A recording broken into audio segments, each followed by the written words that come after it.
வணக்கம் தோழா. சென்ற பதிவில் கேது திசை, கேது புத்தியை பற்றி பார்த்தோம். இந்த பதிவில் கேதுவின் வாழ்க்கை பரிகாரங்கள், மிகச் சிறப்பான மிக பவர்ஃபுல்லான வாழ்க்கை பரிகாரங்களை பற்றி பார்ப்போம். தயவுசெய்து சேனலை சப்ஸ்கிரைப் செய்யவும். நன்றி, வணக்கம். தயவுசெய்து சேனலை சப்ஸ்கிரைப் செய்யவும். நன்றி, வணக்கம்.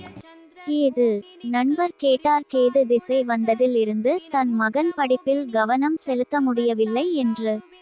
கேது கெட்டு திசை நடத்தினால் விரக்தி, முசுடு, எரிந்து விழுதல், மன உளைச்சல், வலை, சிக்கிக்கொள்ளுதல், போதை, மன பேதலிப்பு, வயிறு செரிமானம், குடல் கேஞ்சர் போன்றவை உண்டாகும். தோல்வியாதி, அதீத பொடுகு தொல்லை, சந்திரனுடன் சேர முகத்தில் வடு.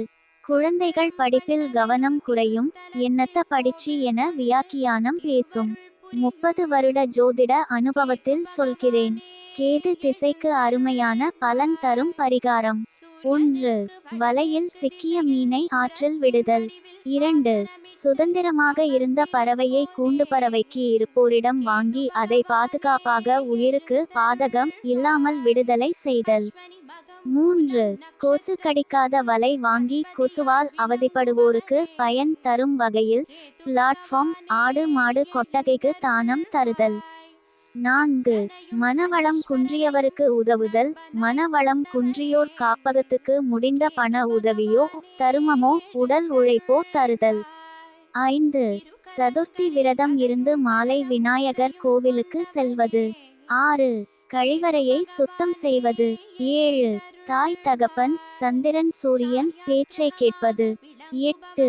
தேன் கூட்டை, குருவி கூட்டை கலைக்காமல் இருப்பது. 9.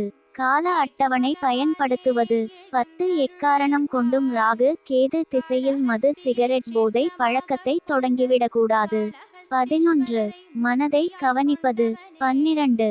ஒட்டடை அடிப்பது ஆகியவற்றை நடைமுறைப்படுத்தினாலே கேது பாதிப்பு குறைவது கண்கூடு.